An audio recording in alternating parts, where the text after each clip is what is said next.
nascida em 14 de abril de 1894, na pequena cidade de Montella, região de Irpina, na Itália. Leonarda era filha de Mariano Cianciulli, criador de gado, e Serafina Marano, uma viúva cujo casamento com Mariano era o seu segundo.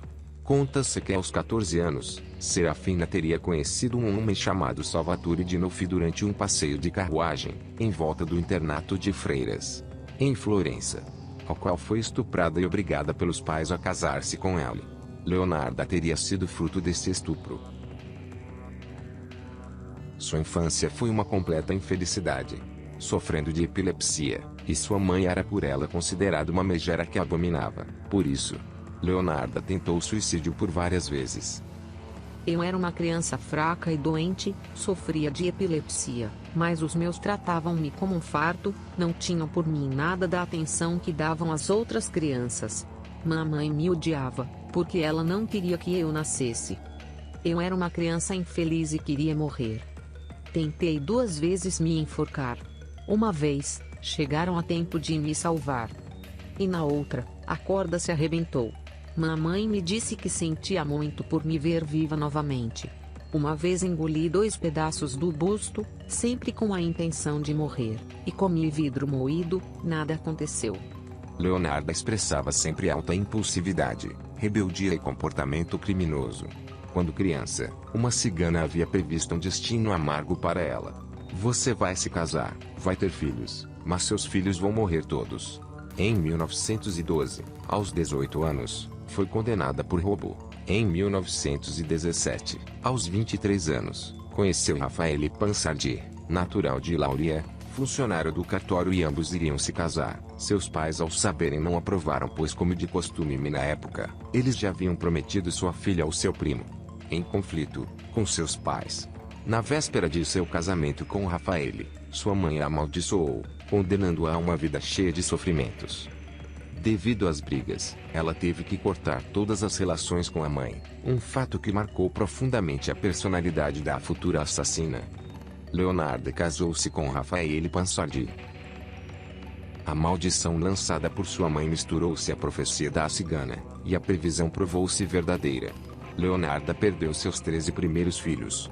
Foram 13 abortos espontâneos e 10 crianças que morreram ainda no berço. Filho após filho, a maldição de sua mãe e a fala da cigana a assombravam dia após dia. Leonarda tinha certeza que a morte dos filhos era culpa do mau olhado lançado pela mãe. Em 1917, em Montella, foi condenada por ameaça e roubo à mão armada, com punhal. Em 1919, numa tentativa de se livrar da maldição, ela decidiu procurar bruxas e feiticeiros. Após a intervenção de uma bruxa, Leonarda finalmente teve o seu primeiro filho, Giuseppe, um menino forte e saudável, que cresceu sob os olhares atentos da mãe, que não deixava dar um passo fora de casa sem sua supervisão. Logo, ele ganharia mais 3 irmãos: Bernardo em 1920, Biagio em 1924, e a mocinha, Norma, logo em seguida. Deixando claro assim que o trabalho da bruxa foi um sucesso. Os 4 filhos sobreviventes eram para Leonarda um trunfo a defender a qualquer preço. Ela, filha rejeitada a ponto de tentar o suicídio para escapar da falta de amor materno, seria capaz até de matar para impedir que alguém lhe roubasse os únicos bens de sua vida. A lembrança da maldição acompanhou a mulher todos os dias de sua vida. Em 1927, passou 10 meses e 15 dias na prisão por fraude. O casal já havia vivido em Montella e Lauria, província de Potenza, em Lacedônia. Em todas as cidades que passou, Leonarda ficou conhecida como aquela que ninguém deveria aborrecer. Os moradores locais costumavam dizer que ela era uma mulher desonrada e de vida fácil. Em 1930, o terremoto Vulture destruiu sua casa e o casal mudou-se para Correggio, na província de Reggio Emilia, encontrando alojamento em um antigo prédio na Via Cavour 11 na época em que a família chegou em Correggio. Raffaele contava 37 anos, Leonarda, 36, Giuseppe, 11, Bernardo, 10, e Biagio, 6, e Norma nascera pouco depois e foi batizada numa cerimônia que contou com 22 convidados. Miseráveis foram ajudados pelos moradores locais. Passam a viver numa pensão que poderia se chamar de espelunca. Roupas, móveis e comida eram doados a eles por vizinhos. Rafael conseguiu um emprego na sede do correio, e Leonarda passou a complementar a renda familiar vendendo roupas usadas. Nessa mesma época ela conheceu uma outra cigana, que ao ler a palma de suas mãos, diz: "Em sua mão direita vejo a prisão e na esquerda o manicômio." Algum tempo depois, as condições econômicas da família se recuperaram, graças ao dinheiro das indenizações concedidas pelo Estado após o terremoto e também aos rendimentos provenientes do comércio de roupas usadas de Leonarda. Intrigada e fascinada com a capacidade de tais mulheres em ler o futuro das pessoas, Leonarda passa a estudar com afinco o ocultismo, aprendendo com perfeição sobre quiromancia, astronomia, feitiços, azarações, espiritismo e sobre tudo que afastasse azar. Logo, a preços camaradas, ela está lendo o futuro nas mãos de suas vizinhas.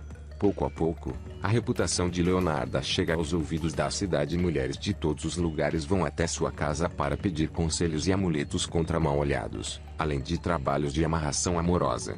Seu 1,5 metro de altura contrasta com sua vivacidade. Pequena no tamanho, ela era grande e visível em qualquer ambiente que frequentasse. Os olhos negros e a energia inesgotável eram um chamativo para os encontros que promovia em sua casa, cuja pobreza era disfarçada com as colchas bordadas e coloridas que fazia. Durante todo o dia, podia-se ver panelas borbulhando no fogo e, enquanto seus filhos brincavam espalhados pela casa, mulheres revezavam-se à mesa. Chás, bolos caseiros, tudo era uma fartura em sua casa. Com o marido ganhando bem no correio, ela podia comprar doces, biscoitos e carnes, além de roupas para ele e para seus filhos. Giuseppe, o favorito, talvez por ter sido o primeiro a sobreviver, é o mais mimado pela mãe. De fato, a maternidade mudou a vida de Leonarda. Antes rebelde e praticante de pequenos crimes, agora com 4 filhos, ela era o retrato da boa mulher e mãe.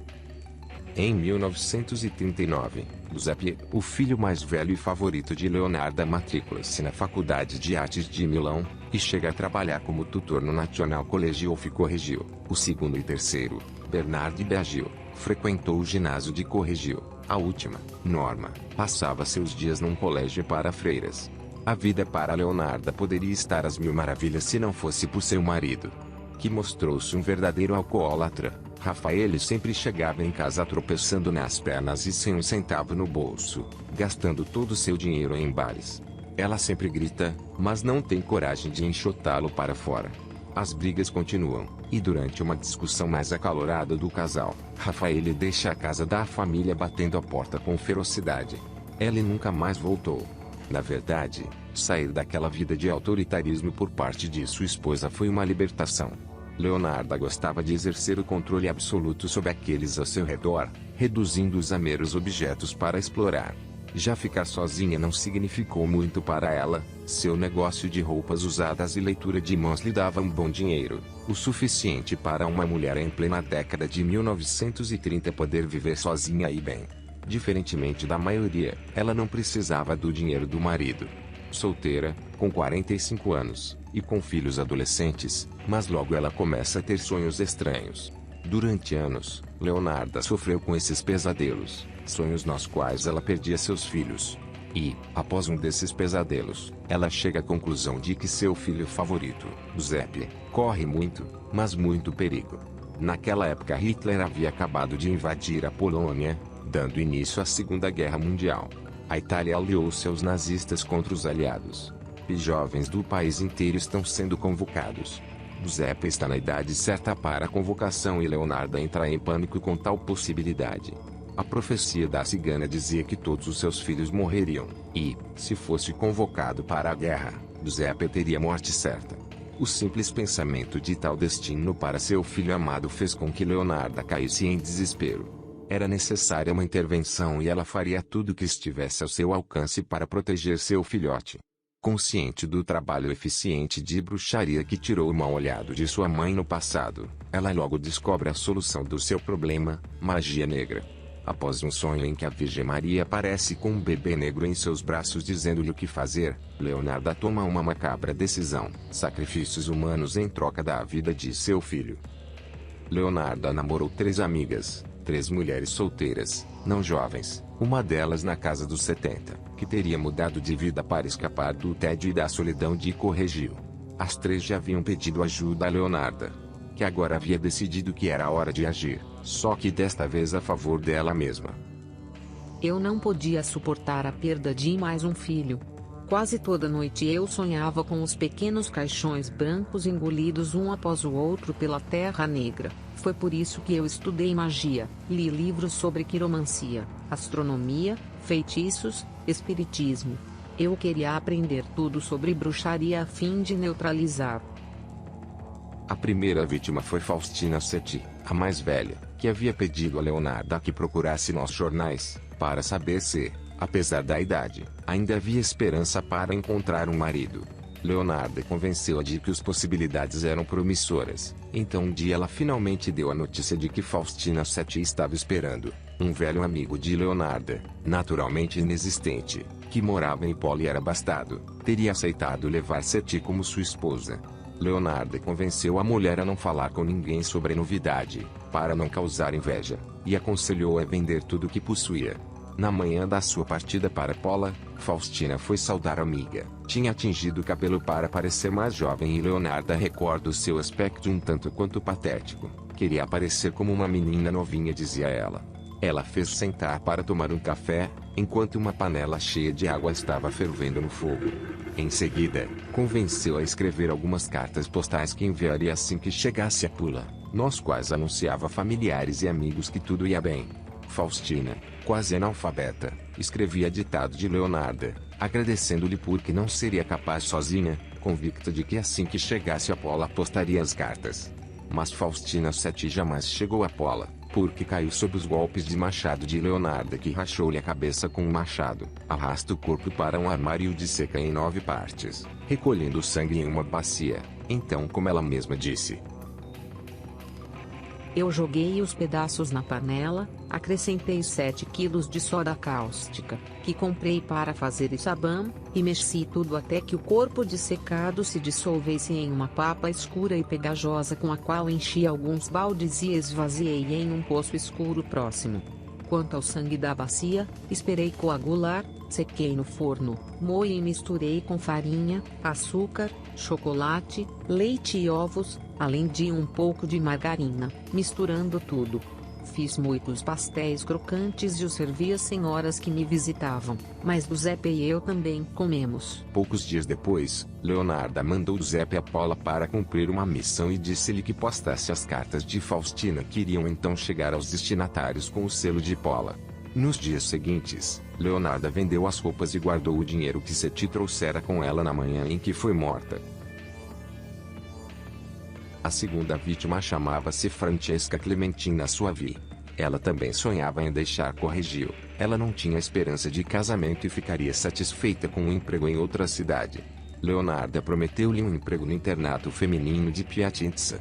Francesca aceitou com gratidão e na manhã de 5 de setembro de 1940 foi cumprimentar a amiga antes de partir.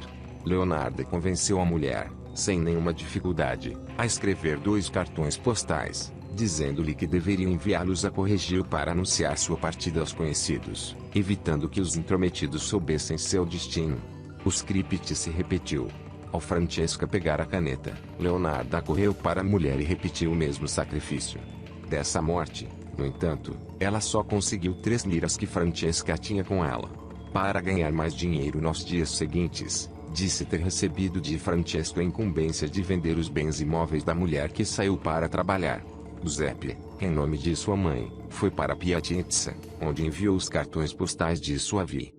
A terceira vítima chamava-se Virginia Cassiopo, uma ex-cantora de ópera de 53 anos, patética em seu decote surrado e roupas chamativas, forçada a viver na miséria.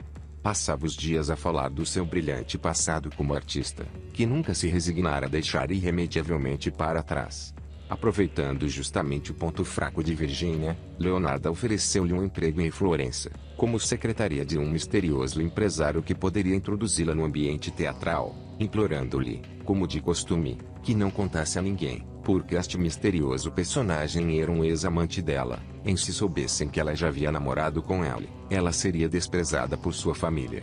Virginia, claro, entusiasmada com a proposta, guardou o segredo e em 30 de setembro de 1940 foi visitar Leonarda, que descreveu o episódio da seguinte maneira.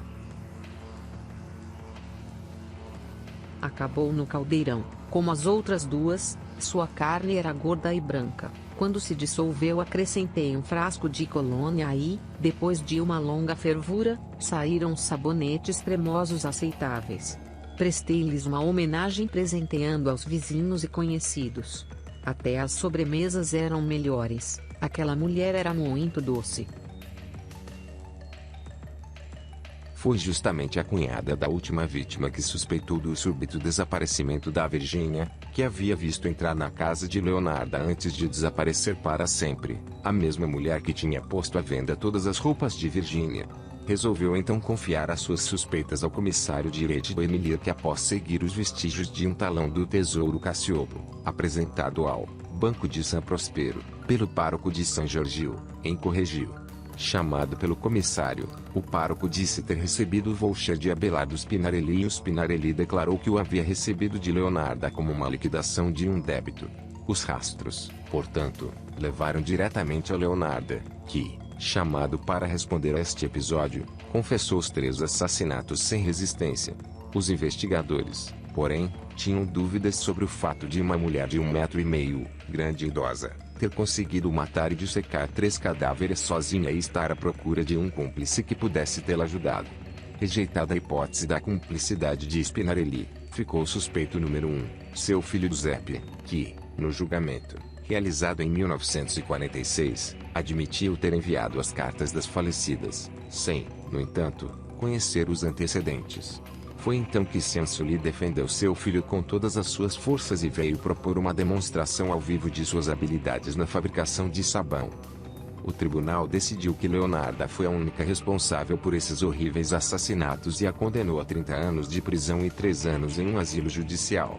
Na prisão, Leonarda passou um tempo escrevendo, fazendo crochê e assando biscoitos, como lembra uma freira que a conhecia. Apesar dos escassos meios de que dispomos, ela preparava doces muito saborosos que nenhuma das presas ousava comer. Eles acreditavam que continham alguma substância mágica. Na prisão, recebeu visitas de seus filhos e, por ocasião de visitas de funcionários do ministério, fingiu ser ela a proferir o discurso de boas-vindas. As últimas fotos a mostram com um avental cinza e um colarinho branco, um par de óculos que suavizavam seu rosto e a faziam parecer uma velha professora. Ela morreu no asilo judicial para mulheres em Pozzuoli em 15 de outubro de 1970, acometida por apoplexia cerebral, e foi sepultada na vala comum do cemitério da cidade napolitana. E assim, mais uma vez, a cigana parecia ter razão quando disse em sua mão direita: vejo a prisão e na esquerda o manicômio. Leonarda chegou a escrever um livro contando toda a sua história. Também foi feito um curta contado sua história, estreado pela atriz e produtora Rosaria Cianciulli, uma parente distante. Obrigado por ter assistido o vídeo. Se gostou, curta e se inscreva para receber mais vídeos como esse. Até a próxima.